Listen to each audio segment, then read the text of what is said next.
Welcome to episode 1 of the Military Bottom Line podcast. Here today, I have Justin to talk about his experience within the Marine Corps. After 8 years or so as a sergeant, he's got a lot of good insight and experience to talk about. Go ahead, Justin. Let's hear a little bit about yourself and how you wound up to be in the Marine Corps 8 years later, still doing it. Hey guys, my name's Justin. I guess I enlisted in 2011. I started out as a comm guy and was going through, and honestly, I just didn't enjoy it. I'm like every other Marine out there who just was discontent with their job and decided that there had to be something more with the Marine Corps. And eventually, I ended up talking to the MARSOC, which is the Marines section of the Special Operations Command. And ended up going through their pipeline. So I've been there for a few years now and enjoy it quite a bit more than being a comm guy. Nice. Is that something that you knew you wanted to do going in, or you just kind of let the chips fall where they may and eventually found that opportunity? I kind of knew where I wanted to go, but I didn't have any reference for what I should be looking for when I went to talk to the Marine Corps recruiter.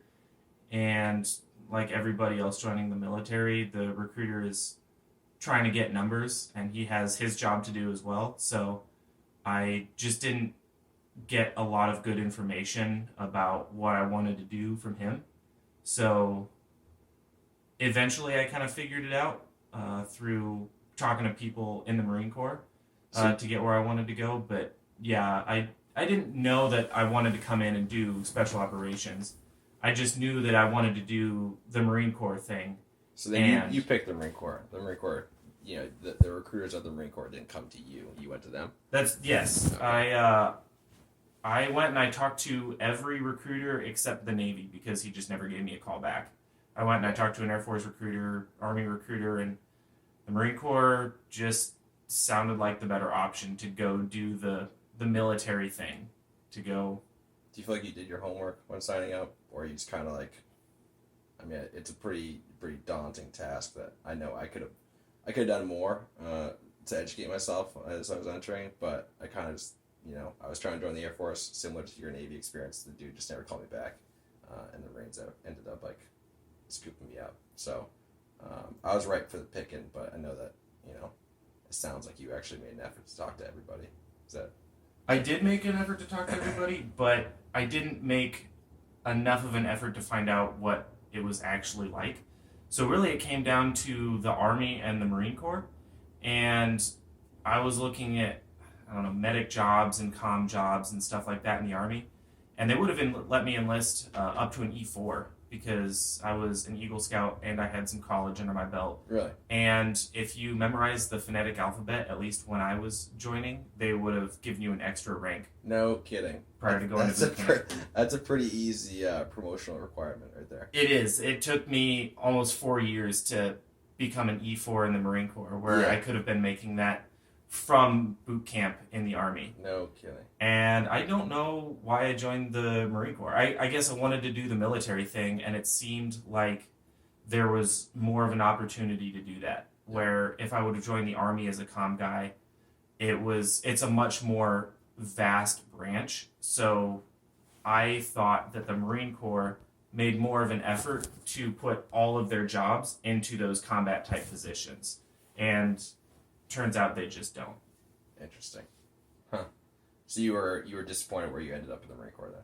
I was, yeah. I was a comm guy sitting in a janky cinder block room counting radios for the first 4 years of my Marine Corps experience. Counting radios? Counting radios, just counting gear. Every day. Yeah, it was pretty much, we had to do quarterly inventories, but we had enough stuff that it took basically the whole quarter to go through all of our gear and actually inventory it all. So by the time we finished up, we had to go do the next one. We went on a couple field training ops that were not really that much of a field training op every once in a while. Yeah. But other than that, it was literally just counting things for. And you successfully changed your career path while in the military. So what recruiters say about being able to change your job, that's not a lie. That's actually true. It's true, and it's actually really, really easy. Cool.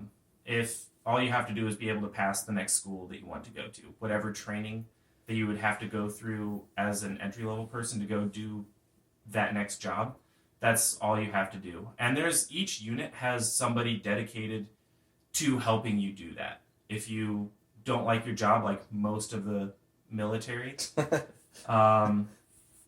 then there's a lot of other opportunities. Yeah.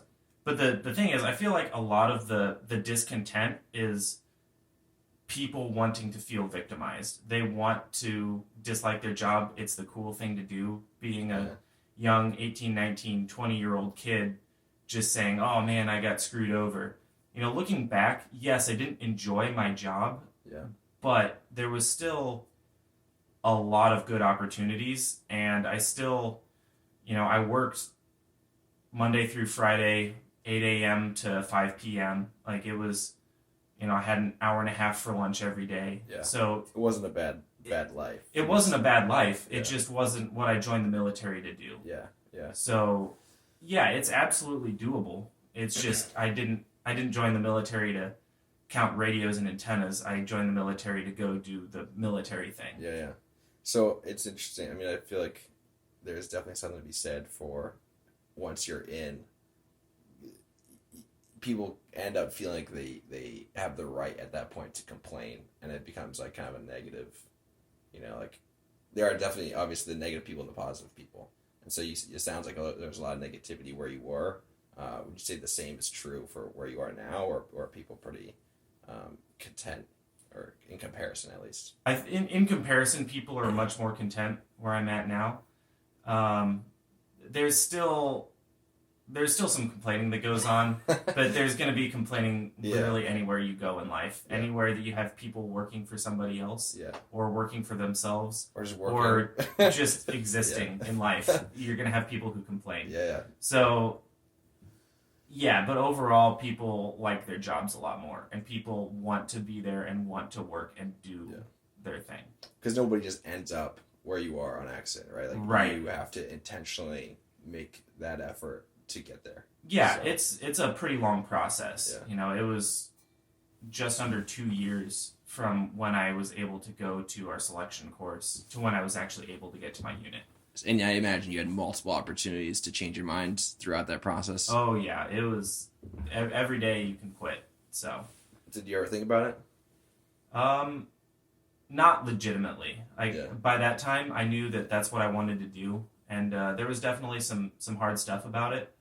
But I knew enough about the military that there was no moments that I was actually afraid I was going to quit. Yeah. Okay. So going from counting radios and sitting in a cinder block, you know, structured day in, day out, not really enjoying it, to, I mean, is there an average day that you guys have now, or what does it look like now for you?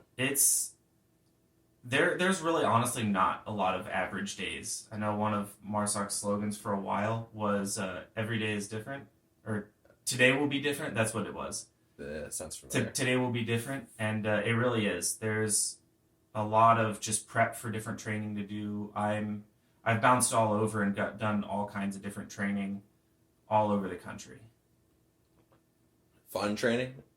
I mean, is it for the most part fun, or is it just new? There's some of the fun is that it's new, and I'm getting to go see a bunch of different places that I've never been to before. Yeah. But most of the training really is a lot of fun. Do you think is it training that has any purpose outside of your current job? Like, I mean, you know, counting radios, we all learned how to count in preschool. So really, it's not really advancing you on the outside world, but do you feel like what you're learning now is worthwhile? It depends on what you want to do when you get out. Yeah. If you want to go work for a 3-letter agency, you know, the FBI or, you know, the DEA or something like that, then maybe some of it would be helpful. There's definitely some stuff that people can advance their hobbies with. There's like rock climbing courses that people have gone to. There's, I don't know, everything. There's everything that you could want to learn. There's some sort of course to help you do that. But it's not like I would be able to get out and work in an office and the skills themselves are not that helpful. However, the mentality behind it is. Interesting. Explain that a little bit more. Mentality behind your daily grind kind of thing, or just the willingness to put in the effort to make yourself better. Gotcha. A huge part of the culture is just making sure that you personally can hold up your end of what your team needs you to do. Yeah. So it's a lot of just trying to better yourself personally. It's a lot of reading and keeping up in the news and making sure that you are putting in the effort to maintain your skills. Whatever you've gone to and been taught, then you need to make sure that you can continue to do that to the utmost of your capability. Gotcha. So it sounds like, I mean, the intangible benefits outweigh, the written credentials that you might get out of this experience. It's more of the mindset and like the network that you're part of at that point to be able to say like, hey, this is what I've done, and this is like how it's changed, how I act professionally and move forward. Absolutely, the work ethic and yeah, the networking and the people that you know and you meet are huge. Yeah. So there's a lot more to get out than just the GI Bill, VA loan, those kind of benefits that the recruiter often uses to get young dudes to join up. There's far more to benefit than just those financial benefits. There is, and and just the enjoyment of working with the people that you do. Even at my last job, like everybody loved that victim card. Oh, the recruiter screwed me. Military's horrible. Yeah. What's happening? This is the worst thing ever. Yeah. But I've had 3 separate people who I worked with before and got out of the military, like shoot me a text or a message on Facebook or something and say, hey, it is terrible on the outside. Yeah. Don't get out. Like it is completely worth sticking around like-minded people who enjoy doing the same things you do. Absolutely. Even if all of us hate counting radios, and we all know we all hate counting radios, there's still some level of enjoyment of being around people like yourself. Yeah. That's funny. Because I feel the same way. I mean, I work a job right now where I can't openly talk to other coworkers about how I feel about the job, like what actually interests me, because I'm afraid that they don't feel the same way or they might be excited about something else. So it's like I'm putting myself out there and maybe making myself look bad in a situation where I shouldn't be doing so. Whereas in the military, you kind of know what other people are interested in and what they're willing to talk about and be excited about and work with you on. And it doesn't even matter if it's directly related to the job. No, yeah, not at all. Most of what we talked about was not related to the job at all. Yeah. And also, you're a little bit more free to express how you actually think about things in the military. Yeah. Because you're not going to get fired. Yeah, you're not going to get fired. And there's so many people from so many different walks of life that you get a lot of different perspectives on every issue from people smarter than yourself. There's the old saying of never assume you're the smartest person in the room. Well, you're not. Just everywhere you go, that's completely true. And so just be willing to take what other people have to say and actually sit there and listen about issues, but also not be afraid to say what you think about anything. That brings up a good point, because I feel like, when in high school or even college, and the recruiter comes to talk to you, like, oh, you ever thought about joining the military? And no, the military is for the stupid people that can't get into college. I mean, do you feel like there's any legitimacy to that, or is it complete nonsense? Honestly, it's complete nonsense. Most of my interactions with people who go to college are so much more negative, and they're so much less intelligent than all of the people that I work with on a daily basis. Yeah. At both jobs. Interesting. Even the kids counting the radios, they're still picked because they're, some of the smarter kids out there. Yeah. And even if you have one of the jobs that's typically known for, having, rocks. dumber people in them. Like, honestly, just the life skill and the life experience you get out of that is so much more important than all of the colleges out there. So it kind of makes me frustrated with our college education system because it's a little bit of brainwashing. I feel like you have to think one way, and that's the only way to think. And B, like, I've just been not impressed with the level of intelligence and thought that our college graduates today are able to put into anything. Yeah. Whether it's solving a problem, whether it's a social issue, there's one way of doing things and they cannot fathom something else. Yeah. I mean, in reality, it's by far more difficult to get accepted into the military than it is to a college. I mean, there are colleges ready and willing to take your money for you to, sit in some classes and read some books. But I mean, the military is pretty selective as far as test scores and medically qualified. It's not really for everybody, and even those that want to do it they can't just go do it. Yeah. So, yes, that's interesting. Huh. So kind of what's next as you move forward in your career? I mean, 8 years in. So is it 8 years? Or what are you at right now? I'm just under 9. Just right under now. 9. Yeah. So you just re-enlisted. Yeah. Okay. So then you basically have to give them another 4. Yeah, 4. So I'll be at 12 when this enlistment's done, and at that point, I'm 12 years in, and at least right now, I really enjoy my job. So Yeah. I'm gonna keep plugging away at this. Okay. So Nice. next, I guess, honestly, is going back to school. I went to a year of college before I joined the military, but right now I'm just trying to get back and actually get a degree. So you spent a year's worth of tuition, which, I mean, it depends on your school, I guess. What would you say that cost you that year? Oh, so I had a full ride scholarship to a community college. Oh, nice. Yeah, so I didn't spend any money with Okay. it, but So you didn't really lose out because you went to school. You didn't take on any student loans to do that. no, Okay, nice. I was lucky. I almost did. Yeah. I almost ended up paying for it, and I'm really glad that this came through. And a year into college, and you just said, "Forget this. I want to do something different." It was terrible. I mean, I was sitting in class and just trying not to let my eyes start bleeding from all the stuff I was doing. What were you studying?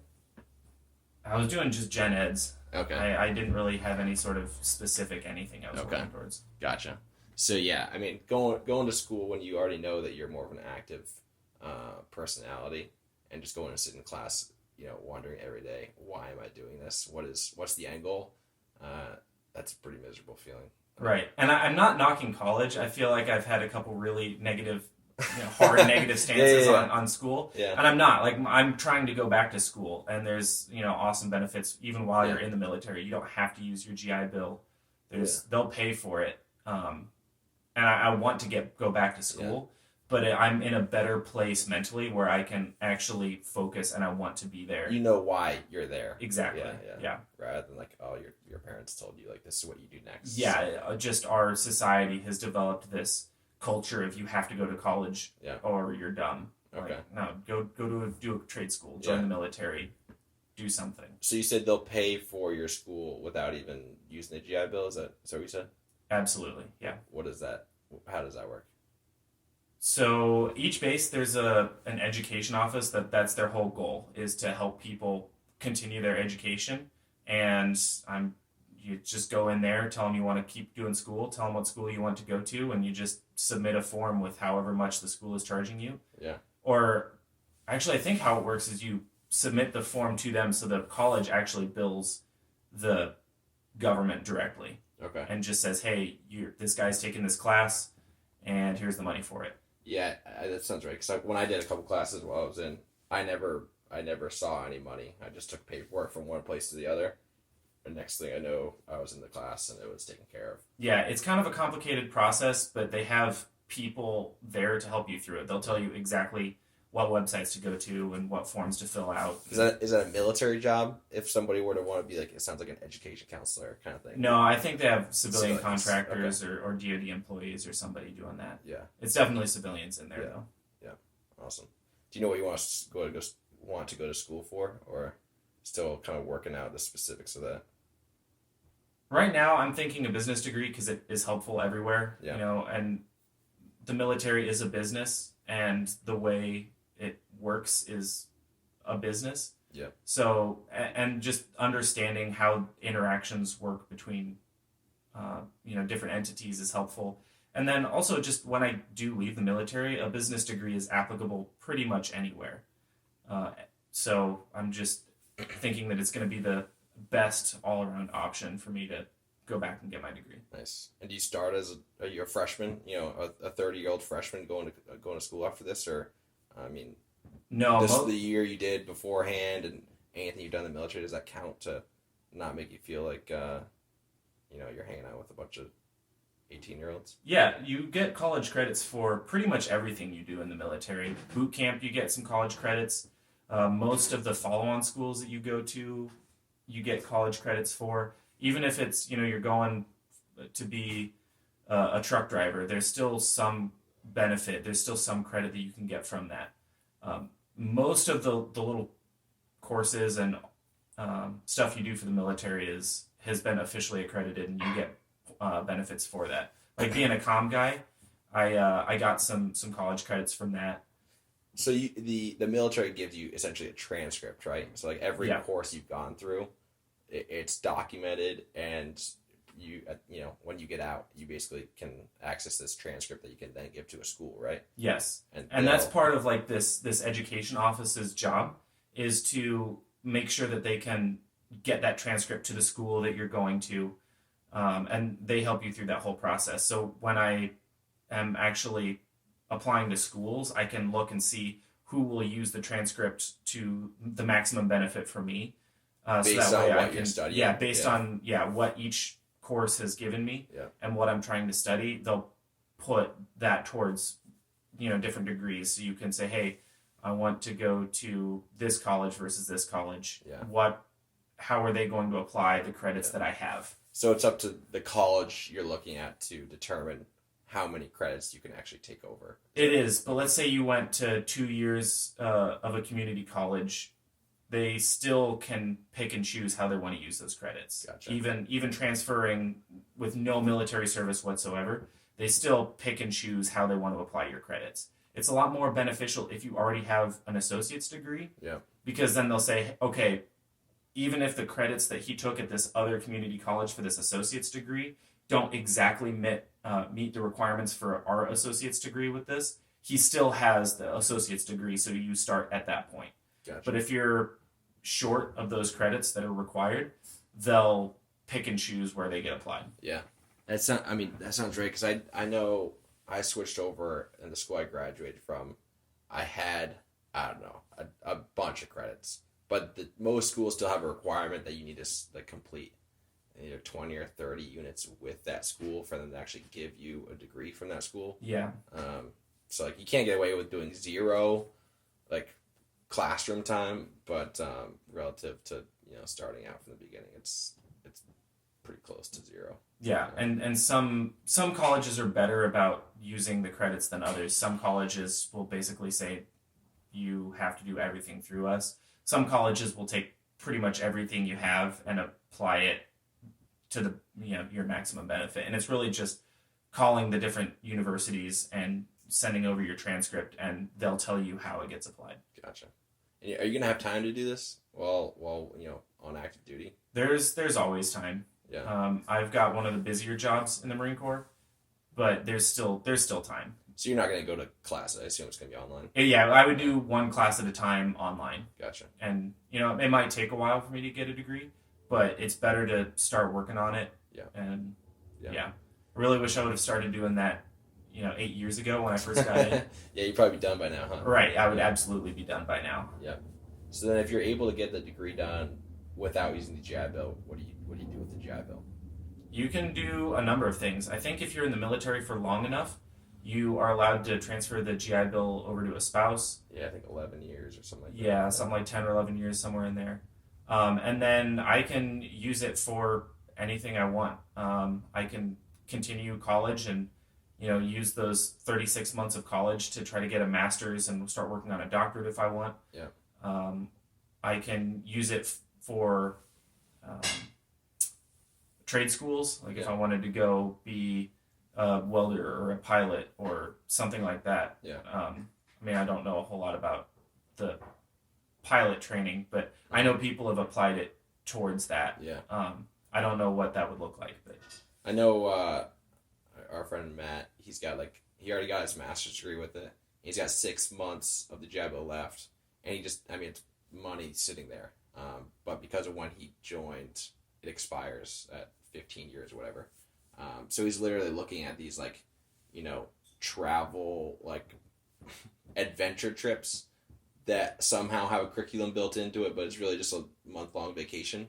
But you get the BAH. So not only do you get this program for free, you get the BAH, which is like a housing allowance. So he'd get paid to go on this trip. Yeah, and that's really where the money for the GI Bill comes in. They don't just pay for the school. They pay for your school. They give you a stipend to pay for books and computer and anything that you would need for class. Yeah. And then they pay you to live wherever you live. Yeah. Like they give you whatever. Yeah, at BAH, it's basic allowance for housing, and each area has its own price. Yeah. So if you go to a school in a super expensive area, they will give you enough money to live in that super expensive area. Yeah, it's crazy. It's crazy. It is a great. You go to school in New York City, it's like $5,000 a month, which is more than I made while on active duty. Yeah, it's nuts. Yeah, that's pretty wild. Huh. All right. That's pretty cool. So do you know you're starting up that soon, or kind of trying to figure out when it could be a realistic? Right now, I'm just starting to email schools and hoping to start up whenever their next semester starts up. It'll probably be the summer one at this point. Okay. And each school does it a little bit different. There's schools that do trimesters. There's schools that have sub-semesters where you can actually start classes in the middle of a semester. So each school is different. So I'm just emailing different schools and seeing what kind of benefits I would get from each school and seeing how they would apply my credits. Cool. So overall, it sounds like you're pretty content with your decision to join. Yeah. Yeah. If you would have asked me 4 years ago, I probably would have said no, it's horrible. Okay. That was before you switched jobs. But that was before I switched jobs, and it's before I actually took the time and effort to step back and look at the opportunities that I've got. Yeah. And actually appreciate it. I was still stuck in that victim mentality of, oh man, the recruiter got me, that everybody in my last job was. Yeah. And didn't take the time to understand, hey, I'm living in Southern California, working a 9-to-5 job, and can spend my money on literally anything I want to spend it on. Because you're living out there for free. Yeah, I'm living out there for free. All of my money is spent towards my hobbies and saving, living in Southern California and saving. Yeah. I know that you're pretty proactive with saving, and you don't take the typical Marine route where, I just got some deployment money, let me go buy a Camaro for we all have our guilty pleasures where we spend our money. But I know you're not blowing it on Camaros. So why not? Yeah. I want to be able to make good investments later on and not have to worry about money when I leave the military. I've seen it too many times where a kid will get out at 21, 22 years old saying the military is awful, but he went and bought a Camaro, and now that he's out of the military, doesn't have the money to pay for the insurance or continue whatever car payments he's got for it because he was 2 years in and signed a 5-year agreement on the car. And I've just seen that too many times, and luckily I got stopped early enough from making those decisions. Who stopped you? No, it was people at work. I was lucky enough that I had some leadership that said, hey, don't. Okay. And then I actually sat down and talked to a financial advisor, like the investment advisors. Like the other Marine in your unit that's like responsible for helping dudes not No, spend their money, or like no, a like I legitimate sat one? down with a civilian Okay. investment planner, and Gotcha. he got me investing in a couple of different like mutual funds and Cool. stuff like that. I Googled Dave Ramsey's Nice. advised, financial planners. Yeah.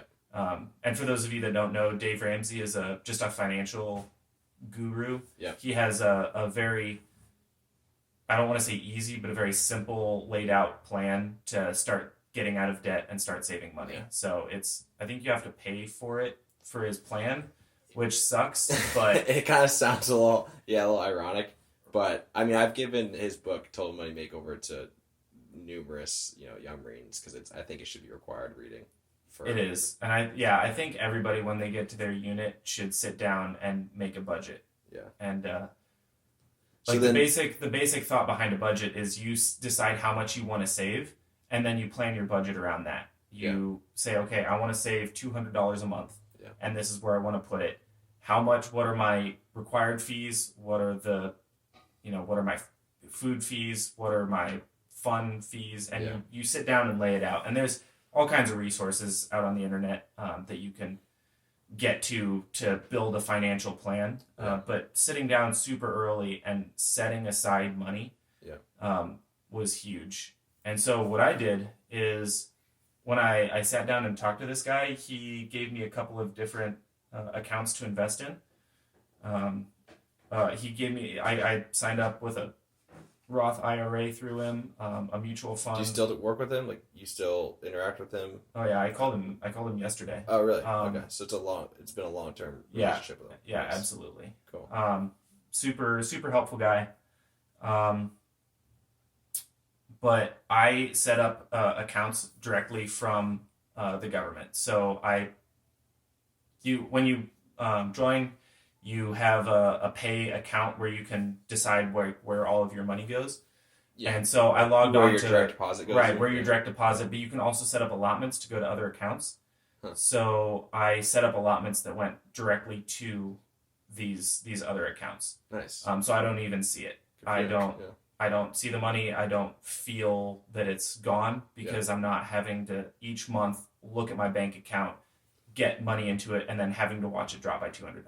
I just never see it. And these like money saving techniques, they weren't things that your parents instilled in you growing up. This was all like really you just got really fortunate by the leadership in the Marine Corps. Is that what you're saying? Yeah. That's not normal. It's not normal, but it's very doable. I remember in boot camp they asked us about the TSP. It's the Thrift Savings Plan, which is literally just an investment account through the military. And when you join now, the government will automatically. Oh, it's automatic. Yeah. The blended retirement system is automatic now. So they automatically put 1% of your paycheck into this. Like you still get the money for the 1%. And then they put it 1% of what you get paid into this account. Gotcha. For retirement, and it's meant for the kids that do 4 years and get out. Yeah. So that now they have some money saved for retirement. Yeah. But then, like most 401k type accounts, they will match up to 5% that you put in. So it's no longer the whole do 20 years and get a full retirement pension kind of thing. Everybody gets the new one now. Gotcha. So, but when I joined, it was still optional, and there was no matching by the government. They just said, "Hey, who wants to sign up for this thrift savings plan?" And I had no idea what it was. So no, I don't want you to take money out of. I did the same thing, man. Yeah, I regret it. If you're joining, sign up for the thrift savings plan. Put 10% in. Yeah. Just do it. Just put 10% in a Roth TSP. But also, you have to make sure that you go and actually put it in a specific fund. Otherwise, it's going to be sitting in a TSP savings account, right? That's true. Yeah. But honestly, at that point, I would just say it's not a savings account, but it's just a very low risk mutual fund like program that they put in. Yeah. You still make some money, but it's very, very little. Yeah. So you actually have to tell them where you want to invest it, and there's a lot of different options. Yeah. That and it's all run through this company, and it's again they automatically take out. I think I'm at 12.5% right now for what I have them put, or it might be 13. I don't remember if they do 0.5%. Yeah. and then every year I just log on and I bump it up another 1 or 2% depending on what the inflation is for the year. Nice. So I really don't see any change in my paycheck, but I'm just dumping a lot of money into it now. And now the government is putting an additional 5%. They're matching 5% of what I put in, No kidding. of my paycheck that I put into Yeah. it. So yeah, if you're joining, that's the simplest option. Like they automatically take it direct and it's yours. So you're not worried about getting out and being broke, is what you're saying? No. Like, or being obligated to reenlist because you have no other, like, you don't have a fallback. No. Well, I mean, this is a retirement account, so it's not like I could get out of the military and say, "Hey, I have all this money." It's not. Yeah. It's not a savings account, you Gotcha. know. And if you want to do that, then you need to build your budget. I would set up a savings account with a different bank and have an allotment go directly into that bank. Yeah. So that way, again, you just don't see the money. You don't feel that it's gone. Yeah. You know, after that first month, when you see that paycheck drop, Mm. after that, it's normal. Yeah. So if you want to do that, so you don't even have to worry about it, great. That's a great option. Nice. Good deal. Well, that's a ton of info. I mean, I definitely want to touch base a little bit on your like MARSOC stuff because that's like pretty rad, and I think a lot of people when they think of the military, they don't think about counting radios. They think about what you do. So, I mean, for somebody that's interested in what you do and the standard, cool guy military stuff, do you have any words of wisdom on that, or what's your take on it? Honestly, I feel like MARSOC is more directed at people who are already Marines and are discontent with what they do. Okay. Because to join MARSOC, you have to be a Marine first. You can't enlist directly into it. You have Gotcha. to do 4 years, and then you can go to the selection and try out. Gotcha. So I really like my job, but if somebody's trying to get into the military and go into special operations, it's just not as feasible unless Okay. you are dead set on becoming a Marine, you know, with whatever family tradition, or you just have some conception that the Marines are the best. I would, make an argument against that, maybe. There is definitely a pride in being a Marine, but as far as being the best, Everybody likes to say that. everybody likes to say they're the best. Yeah. So, or if you go work with some Army dudes, they'll say Marines are horrible, they're the best. Yeah. So everybody does the same job. But if you're wanting to do like the super high speed stuff, everybody else has an option that you can enlist directly into. Gotcha. So yeah, for those that want to be patient, and then MARSOC would be maybe a good option. But if you just want to start doing high speed low drag stuff initially right off the bat, where would you point them? I would point them at an Army recruiter. Army. Yeah. There's just the most options for you, whether it's Rangers or Green Berets. I would just have to stress the mentality that you have going in. You can't go in and say, "Man, this would be really cool. I want to do that." Yeah. Like, you have to set your mind to it, and Yeah. that is the only option. Yeah. You'll die in training before you quit, kind of mentality. Yeah. So, yeah, you can't just go in, "Oh, that would be pretty neat," and then Yeah, Hope kind it of like works go into out. a wishy-washy. Like, yeah, we'll see what happens. yeah, exactly. It's like that is Yeah. your option, and you have to have your just mind set on that. Yeah. In order to make it. Yeah, I mean, if you go in thinking like, "Oh, my life kind of sucks. I want to do something cooler," and then you do it, but don't go all the way through, your life's gonna suck a lot more after washing out. Right, because then you are technically the one who broke your contract, and they can do whatever they want with you. Yeah. Make you count radios or something. Right. Yeah. Yeah. Cool. Like for the guys that wash out of buds, we make the joke that when they quit buds, they're going to be scraping barnacles off of a ship. Yeah. That's the kind of thing that you can do. I don't actually know if that's a job in the Navy. I'm not a sailor, but I won't be surprised. that's where I'm told that all the buds dropouts go, is to scrape barnacles off of a ship. Somebody's got to reduce that drag on the boat. So, Exactly. Yeah. Good deal. Awesome, man. Well, thanks for sharing your insight and your wisdom, and looking forward to kind of seeing where you end up, and we'll have you on again in the future to give people updates. Yeah, absolutely. I appreciate it. I hope you guys can get something out of this.